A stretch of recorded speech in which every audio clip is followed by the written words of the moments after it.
നമസ്കാരം, ഞാൻ രഞ്ജിലാൽ. ഇന്ന് നമ്മൾ എടുക്കാൻ പോകുന്നത് 7ാം ക്ലാസ്സിലെ 4ാമത്തെ ചാപ്റ്റർ ഇരിക്കുന്ന ത്രൂ ദ എലിമെൻ്ററി കനാൽ എന്ന പാഠഭാഗമാണ്. അതിൻ്റെ 2ാമത്തെ വീഡിയോ ആണിത്. ഓക്കെ, കഴിഞ്ഞ ക്ലാസ്സിലെ വീഡിയോസൊക്കെ ഒന്ന് വീഡിയോ ഒക്കെ കണ്ടതിന് ശേഷം ഈ വീഡിയോ കാണുക. ഓക്കെ, ഫോർ ഫുഡ് എന്ന് പറയുന്നതാണ്. അപ്പോൾ നിങ്ങൾ ഈ ചിത്രം കാണുന്നുണ്ടാവും അല്ലേ?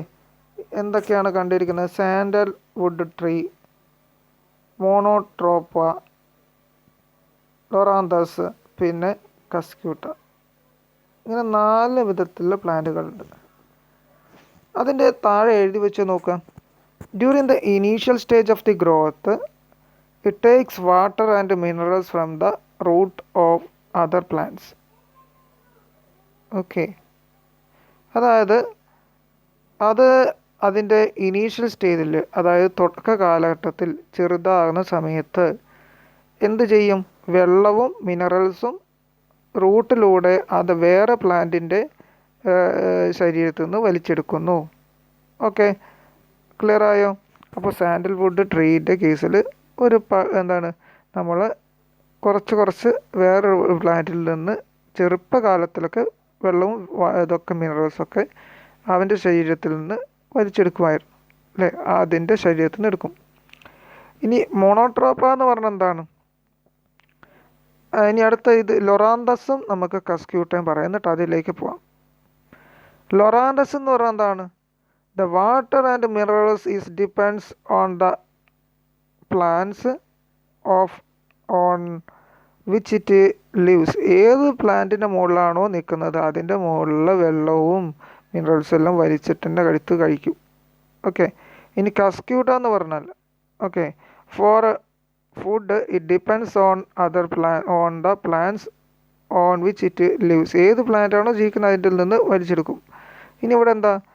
മോണോട്രോപ്പ എന്ന് പറഞ്ഞാൽ it takes food from decade organic remains. അപ്പോൾ എന്തെങ്കിലും പറഞ്ഞാൽ ക്ലിയർ ആയോ? ഇല്ല. ഈ ജീവജാലങ്ങളൊക്കെ മറ്റൊരു ജീവജാലങ്ങളെ ആശ്രയിക്കുന്നുണ്ട്. നമ്മൾ നേരത്തെ പറഞ്ഞു എല്ലാ വസ്തുക്കളും എന്താണ്? ഓട്ടോട്രോപ്സും ഹെറ്ററോട്രോപ്സിനെ കുറിച്ച് അല്ലേ? ഓട്ടോട്രോപ്സ് എന്ന് പറഞ്ഞാൽ ഗ്രീൻ പ്ലാന്റ്സ് മാത്രമാണ്, അല്ലാത്തതൊക്കെ ഹെറ്ററോട്രോപ്സ് വിടുന്നത്. അതല്ലാത്ത വിഭാഗമാണിത്. അതായത് ഒന്നിനെ കവർന്നെടുക്കുക എന്നറിയില്ലേ? നമ്മളിപ്പം കള്ളന്മാരെന്ന് പറയില്ലേ? അതേപോലെ ഈ ഈ സസ്യങ്ങളെല്ലാം മറ്റൊരു സസ്യത്തിൻ്റെ ഭക്ഷണവും വെള്ളവും ഒക്കെ വലിച്ചെടുത്തിട്ട് സ്വന്തമായിട്ടൊന്നും ഉണ്ടാക്കാത്ത ഭക്ഷണങ്ങളൊക്കെ വലിച്ചെടുത്തിട്ട് കഴിക്കുന്ന ജീവജാലങ്ങളാണ്. ഓക്കെ, അതിൻ്റെ ശരീരത്തിലുള്ള വസ്തുക്കളൊക്കെ വലിച്ചെടുത്തിട്ട് ജീവിക്കുന്ന ജീവജാലങ്ങളാണ്, പ്ലാന്റുകളാണിത്. അപ്പോൾ നമുക്ക് ആദ്യത്തെ വിഭാഗത്തെ 3 വിഭാഗങ്ങളായിട്ട് തിരിച്ചിട്ടുണ്ട്. ഒന്ന് പാരസൈറ്റ്സ് എന്ന് പറയും. ഒന്ന് പാരസൈറ്റ്, അതായത് ടോട്ടൽ പാരസൈറ്റ്. രണ്ടാമത്തത് പാർഷ്യൽ പാരസൈറ്റ്സ്. മൂന്നാമത്തത് സാപ്രോഫൈറ്റ്സ്. എന്താണ്? Parasite means total parasite, partial parasite and saprophytes. ഇങ്ങനെയാണ് തിരിച്ചിരിക്കുന്നത്. അപ്പം പാരസൈറ്റ് എന്ന് പറഞ്ഞാൽ പൂർണ്ണമായിട്ടും വേറൊരു പ്ലാന്റിനെ ആശ്രയിക്കുന്നത്. നിങ്ങൾ കണ്ടിട്ടുണ്ടാവും ഇത്തിൽ കണ്ടി അഥവാ ലൊറാന്തസ് എന്ന് പറയുന്നത്. ഒരു വള്ളി ഇങ്ങനെ എന്ത് ചെയ്യും? മറ്റൊരു പ്ലാന്റിൻ്റെ മുകളിൽ ഇങ്ങനെ ചുറ്റി കറങ്ങി നിൽക്കുന്നുണ്ടാവും അല്ലേ? അതിൻ്റെ മുകളിലുള്ള ഫുഡെല്ലാം വലിച്ചെടുത്തിട്ട് എന്ത് ചെയ്യും? ഏത് പ്ലാന്റിലാണോ നിൽക്കുന്നത് ആ പ്ലാന്റിനെ കംപ്ലീറ്റ് വലിച്ചെടുത്ത് ഉണക്കി കളയും. ഓക്കെ, അങ്ങനെ ഒരു ജീവജാലങ്ങളുണ്ട്, ഒരു സസ്യങ്ങളുണ്ട്. അപ്പോൾ ഈ കസ്ക്യൂട്ടയും അതേപോലത്തെ വിഭാഗത്തിൽ പെടുന്ന കസ്ക്യൂട്ട ലൊറാന്തസ് എന്തിൽ പെടുന്നതാണ്? ഈ പറയുന്ന ടോട്ടൽ പാരസൈറ്റാണ്. എല്ലാ കാലവും അതിൻ്റെ മുകളിൽ ഏത് ഇതിൽ നിൽക്കുന്നോ, എത്ര കാലം അത് നിൽക്കുന്നോ അത്ര കാലത്തോളം ആ പ്ലാന്റിൻ്റെ കംപ്ലീറ്റ് ഭക്ഷണവും വെള്ളമൊക്കെ വലിച്ചെടുത്തിട്ട് എന്ത് ചെയ്യും? അത് വളർന്ന് വലുതാകും. ഓക്കെ, അപ്പോൾ ടോട്ടൽ പാരസൈറ്റിൻ്റെ എക്സാമ്പിളാണ് ലൊറാന്തസും കസ്ക്യൂട്ടയും. അപ്പോൾ പാർഷ്യൽ പാരസൈറ്റോ ഈ ചിത്രത്തിൽ ഏതാണ്? Yes, sandalwood tree. എന്താണ് അതിൻ്റെ ഇനീഷ്യൽ സ്റ്റേജിൽ, അതായത് ചൈൽഡ്ഹുഡ്, നമ്മളതിൽ ചൈൽഡ്ഹുഡ് എന്നൊക്കെ പറയില്ലേ? അതായത് ഇനീഷ്യൽ സ്റ്റേജിൽ തുടക്കകാലത്ത് അതെന്ത് ചെയ്യും?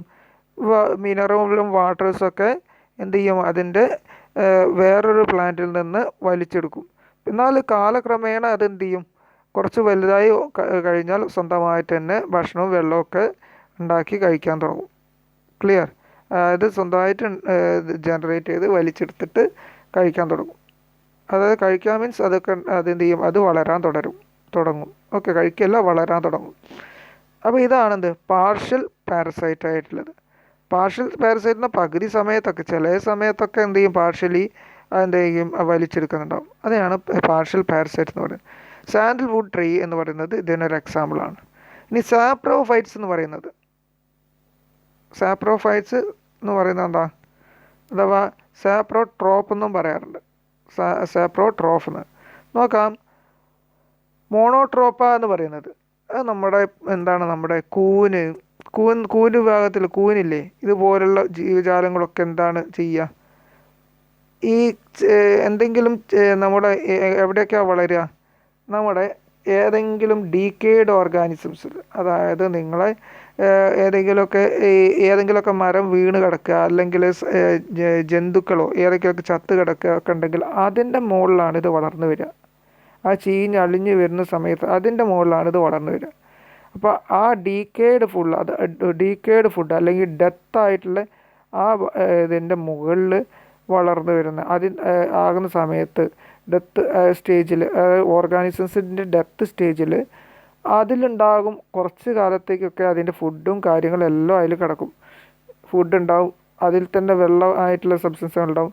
ഇതൊക്കെ വലിച്ചെടുത്തിട്ട് അത് വളർന്നു വരിക. അതായത് അത് നശിച്ചു കഴിഞ്ഞ പ്ലാന്റുകളിൽ നിന്നാണ് വളരുന്നത്. എന്നാൽ ലൊറാന്തസും കസ്ക്യൂട്ടും എന്തല്ല, നശിച്ചു കഴിഞ്ഞിട്ടല്ല, ജീവനോടുള്ള പ്ലാന്റിൽ നിന്ന് വലിച്ചിട്ടെടുത്തിട്ടാണ് കഴിക്കുന്നത്. എന്നിട്ട് സ്വന്തമായിട്ട് വളരുകയാണ് ചെയ്യുന്നത്. എന്നാൽ സാൻഡൽവുഡ് ട്രീ തുടക്കകാലത്തിലൊക്കെ ഉണ്ടാവും. എന്നാൽ മോണോട്രോപ്പ എന്തല്ല, ഈ ജീവനോടുള്ള പ്ലാന്റിൻ്റെ മുകളിലല്ല ഇതൊന്നും ഉണ്ടാകുന്നത്. എന്താണ് ഈ പറഞ്ഞിരിക്കുന്ന ജീവനില്ലാത്ത പ്ലാന്റിൻ്റെ മുകളിലാണ് ഇതൊക്കെ ഉണ്ടാകുന്നത്. Okay, Monotropa. ആ 3 വിഭാഗം പഠിച്ചല്ലോ. ഒന്ന് ടോട്ടൽ പാരസൈറ്റ്സ് ആണ്, രണ്ടാമത്തെ പാർഷ്യൽ പാരസൈറ്റ് ആണ്, മൂന്നാമത്തത് സാപ്രോഫൈറ്റ്സ് ആണ്. ക്ലിയർ? അപ്പോൾ ഈ പ്ലാന്റുകളൊക്കെ ഈ വിഭാഗത്തെ ഒന്ന് ഓർത്ത് വെക്കണം. ടോട്ടൽ പാരസൈറ്റിൻ്റെ എക്സാമ്പിൾ ലൊറാന്തസും കസ്ക്യൂട്ടയും, പാർഷ്യൽ പാരസൈറ്റിൻ്റെ എക്സാമ്പിൾ സാൻഡൽവുഡ് ട്രീ, സാപ്രോഫൈറ്റ്സിൻ്റെ എക്സാമ്പിൾ സാപ്രോഫൈറ്റ്സ് ഓർ സാപ്രോട്രോപ്പ് എന്നതിൻ്റെ എക്സാമ്പിൾ മോണോട്രോപ്പ. ഇതുമല്ലാത്ത കുറേ കാര്യങ്ങളുണ്ട് കേട്ടോ, നിങ്ങളൊന്ന് ഓർത്തെടുത്ത് നോക്കുക. ഇനി ഇൻസൈഡ് ആൻഡ് ഔട്ട്സൈഡ്. അപ്പോൾ നമ്മൾ ഇതിൽ എന്തുണ്ട്, ഇതേപോലെയുള്ള ആനിമൽ ആയിട്ടുള്ള എന്തുണ്ട്, പാരസൈറ്റും ഉണ്ട്. അപ്പോൾ നമ്മൾ സസ്യങ്ങളുടെ കേസിലുള്ള വിഭാഗത്തിലുള്ള പാരസൈറ്റ്സുകളാണ് പഠിച്ചത്. ഇനി ആനിമലിൻ്റെ ഉള്ളിൽ ഉണ്ടാകുന്ന പാരസൈറ്റ്സ് ഉണ്ട്.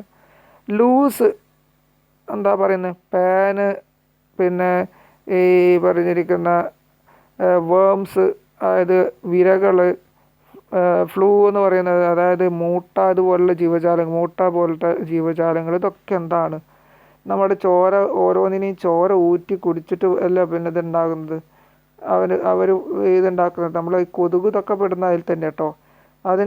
ഇതിനൊക്കെ നമ്മുടെ ശരീരത്തിലെ ഇതിലൊക്കെ വെച്ചിട്ട് നമ്മുടെ ഭക്ഷണമൊക്കെ വലിച്ചെടുത്തിട്ട്, വെള്ളവും ഒക്കെ മിനറൽ വലിച്ചെടുത്തിട്ടല്ലേ അത് ജീവിക്കുന്നത് അല്ലേ. അപ്പോൾ നമ്മുടെ കൂട്ടത്തിലുള്ള, അതായത് ആനിമലിൻ്റെ ഭാഗത്തിൽ പെടുന്ന പാരസൈറ്റ്സുകളാണ് ഈ പറഞ്ഞിരിക്കുന്നത്. അതിൽ പാർഷ്യൽ പാരസൈറ്റ്സ് എന്ന് പറഞ്ഞൊരു ഭാഗം ഉണ്ടാവില്ല കേട്ടോ. അതിലുള്ളത് ഇൻസൈഡും ഔട്ട്സൈഡും ഉള്ളത്. അപ്പോൾ ഇതിലേതാ ഇൻസൈഡായിട്ട് പറയുന്നത്, നമ്മുടെ ഉള്ളിൽ നമുക്ക് ഇതേമാതിരി പാരസൈറ്റ് കണ്ടൻറ്റ് ഉണ്ടാകുന്നത് വേമാണ്. നമ്മുടെ വിരകളൊക്കെ നമ്മുടെ ശരീരത്തിൻ്റെ ഉള്ളിലല്ല ഉണ്ടാകുക അല്ലേ. നമ്മുടെ ക്രീമി എന്ന് പറയുന്ന ഇതുപോലുള്ള ഈ വിരകളും വേംസൊക്കെ ഉണ്ടാകുക ഉള്ളിലാണ്, നമ്മൾ അതിൽ നിന്ന് വലിച്ചെടുക്കുന്നത്. ഇനി ലൂസ് ആൻഡ് ഫ്ലൂയ എന്ന് പറയുന്നത് എന്താണ്, നമ്മുടെ പുറമെയാണ്. പേനൊക്കെ നമ്മുടെ തലയിലല്ലേ, പുറമേ, നമ്മുടെ ബോഡിക്ക് പുറമേ അല്ലേ ഉള്ളത്. ആ 2 വിഭാഗങ്ങളാണുള്ളത്, ഒന്ന് ഓർത്ത് വെക്കുക. ക്ലിയർ? അപ്പോൾ ഇതൊക്കെ പാരസൈറ്റിൽ പെടുന്ന കേട്ടോ. Louse and flu are external parasites, but worms are the internal parasite. Okay, clear ആയല്ലോ. ഇനി വേറൊരു ഭാഗമുണ്ട്, predators of the plant world. Predators എന്ന് പറഞ്ഞാൽ നമ്മുടെ കൊതുക് പോലുള്ള ഇതില്ലേ, ചോര കൂറ്റി കുടിക്കുന്നത് ഭാഗം. അപ്പോൾ നിങ്ങൾ കണ്ടിട്ടുണ്ടാവും ഈ ചിത്രത്തിൽ കാണുന്ന പോലെ, എന്താണ് വീനസ് ഫ്ലൈ ട്രാപ്പ് എന്താ പറയുക, ഇതിൽ ഇങ്ങനത്തെ ജീവജാലത്തിൻ്റെ പ്രത്യേകത എന്ന് പറഞ്ഞാൽ, ഇപ്പോൾ ഈ ഒരു വീനസ് ഫ്ലൈ ട്രാപ്പിൻ്റെ കേസിൽ നിങ്ങൾ കേട്ടിട്ടുണ്ടാവും.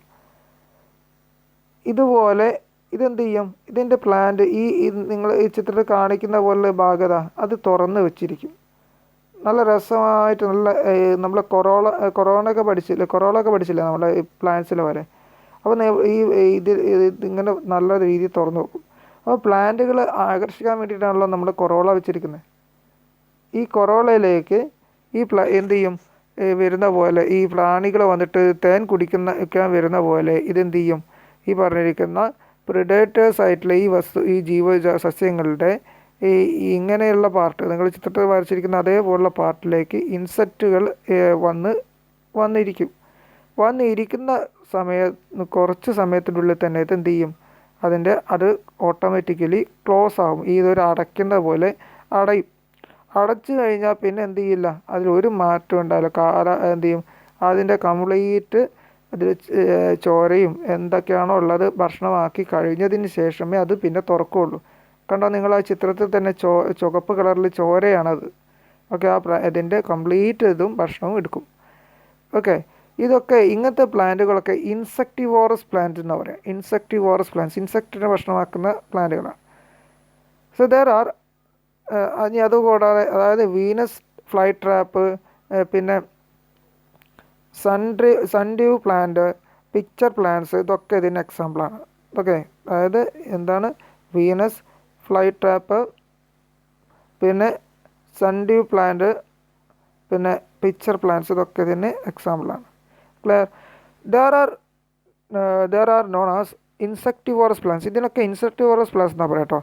ദേ are given this name because they catch insects. Photosynthesis take place in these plants too. അതായത് എന്താണ് ഇൻസെക്ടിവോറസ് പ്ലാന്റ്സ് പറയുന്നത്? ഇത് പറയാൻ കാരണം ഇത് ഇൻസെക്റ്റിനെ ക്യാച്ച് ചെയ്തിട്ട് അതിനെ ഭക്ഷണം കഴിച്ചിട്ടാണ്, ആ ഭക്ഷണമാണ് അത് ഉപയോഗിക്കുന്നത്. ഓക്കെ, ഇതിന് എന്ത് ചെയ്യും, photosynthesis plants take place in these plants too. ഇതിൻ്റെ കേസിൽ ഫോട്ടോസിന്തസിസ് നടക്കും. അതോടൊപ്പം ഇതിന് ആവശ്യമില്ലെങ്കിലാണ് എന്ത് ചെയ്യുക, അത് ഈ ഇൻസെക്റ്റിനെ കഴിക്കുക. അപ്പോൾ നിങ്ങൾക്ക് ഭക്ഷണം ഉണ്ടെങ്കിൽ നിങ്ങൾ എന്ത് ചെയ്യില്ല, മറ്റുള്ളവൻ്റെ ഒന്ന് വലിച്ചെടുക്കാൻ ചെയ്യില്ല അല്ലേ. കഴിയുന്നുണ്ടാവും, ചിലവരുണ്ടാവും. പക്ഷേ നമ്മൾക്ക് ഭക്ഷണം ആവശ്യത്തിനുണ്ടെങ്കിൽ എന്ത് ചെയ്യും, അത് കുറച്ച് അത് എന്ത് ചെയ്യും, ഇത് ഉപയോഗിച്ചിട്ട് ഉണ്ടെങ്കിൽ കുഴപ്പമില്ല. ഇതില്ലെങ്കിലോ നമ്മൾ മറ്റേന്ന് എടുക്കൂലേ, അതുപോലെ ആണ് ഇത് ഇൻസെക്റ്റിനെ കഴിക്കും. രണ്ടാമത് സൺഡ്യൂ പ്ലാന്റ്സ് പറഞ്ഞില്ലേ. സൺഡ്യൂ പ്ലാന്റ്സിൻ്റെ കേസ് എന്താ പറഞ്ഞാൽ ഇതുപോലെ നല്ല രസമുള്ള ഇതായിരിക്കും ഉണ്ടായതിന്. ഈ സൺഡ്യൂ പ്ലാന്റ്സിൻ്റെ പോലെ ഇതൊക്കെ ഉണ്ടാവും, ഡോട്ടഡ് ഇതായിട്ടില്ലേ, രസമായിരിക്കും. അപ്പോൾ അതിൻ്റെ മുകളിൽ എന്ത് ചെയ്യും, പ്രാണികളൊക്കെ ഇൻസെക്റ്റുകളൊക്കെ വന്ന് ഇരുന്ന് കഴിഞ്ഞാൽ ഇതെന്ത് ചെയ്യും, ഓട്ടോമാറ്റിക്കലി ഇത് ഇങ്ങനെ ചുരുളും. അങ്ങനെയാണത് അതിൻ്റെ ഉള്ളിൽ ഇൻസെക്റ്റ് പെടുകയും അത് ഇതിനെ ഭക്ഷണമാക്കുകയും ചെയ്യും. അതാണ് സൺഡ്യൂ പ്ലാന്റ്സിൻ്റെ പ്രത്യേകത. ഇനി പിക്ചർ പ്ലാന്റ്സിൻ്റെ കേസിൽ ഇത് കണ്ടോ, ഇതിങ്ങനെ നിങ്ങൾ ഇതുപോലത്തെ ഇങ്ങനെ ഒരു കുഴി പോലെ ഒരു ജഗ് പോലുള്ള ഭാഗം ഉണ്ടാവും. അത് കണ്ടാൽ ഈ ഇൻസെക്ട്സിനെ ആകർഷിക്കാനായിട്ട് നല്ല മണവും ഇതൊക്കെ ഉള്ള ഇതുണ്ടാവും. അപ്പോൾ ഇതിലേക്ക് ഇൻസെക്റ്റുകൾ വന്ന് ഇരിക്കും. ഇതിൻ്റെ ഉള്ളിലേക്ക് ഇൻസെക്റ്റ് വന്നു കഴിഞ്ഞാൽ ഇതിനൊരു ടോപ്പ് ഉണ്ടാകും. ഈ ടോപ്പ് അടഞ്ഞു കഴിഞ്ഞാൽ പിന്നെ അതിലെല്ലാ ഇതും വലിച്ചെടുത്തതിന് ശേഷം മാത്രമേ അത് തുറക്കുകയുള്ളൂ. ഇതാണ് പിക്ചർ പ്ലാന്റ്സിൻ്റെ പ്രത്യേകത. അപ്പോൾ 3 പ്ലാന്റ്സിൻ്റെ പ്രത്യേകത മനസ്സിലായി. ഇനി ഇതിൽ നോക്കാം. Elements like carbon, hydrogen, phosphorus, nitrogen, sulphur, calcium and iron are required for plants in large quantities. സസ്യങ്ങൾക്ക് എന്തൊക്കെ ആവശ്യമാണ്? ഈ carbon, hydrogen, phosphorus, nitrogen, sulphur, calcium and iron ഇതുപോലുള്ള സബ്സ്റ്റൻസുകളൊക്കെ എന്തിനാവശ്യമാണ്? ഒരുപാട് പ്ലാന്റ്സിന് ആവശ്യമുണ്ട് അല്ലേ. പക്ഷേ എന്നാൽ ചില സാഹചര്യത്തിൽ മണ്ണിൽ എന്തുണ്ടായിക്കൂടായില്ല, ഇതുപോലുള്ള വസ്തുക്കളുടെ അളവ് കുറവായിരിക്കും. ഇതുപോലുള്ള വസ്തുക്കൾ ചില മണ്ണിൽ കുറവായിരിക്കും. അപ്പം അങ്ങനത്തെ സാഹചര്യത്തിൽ എന്ത് ചെയ്യും, ഇതുപോലുള്ള ഇൻസെക്ട്സുകളെ ഇൻസെക്റ്റുകളെ ഭക്ഷണമാക്കുന്നു.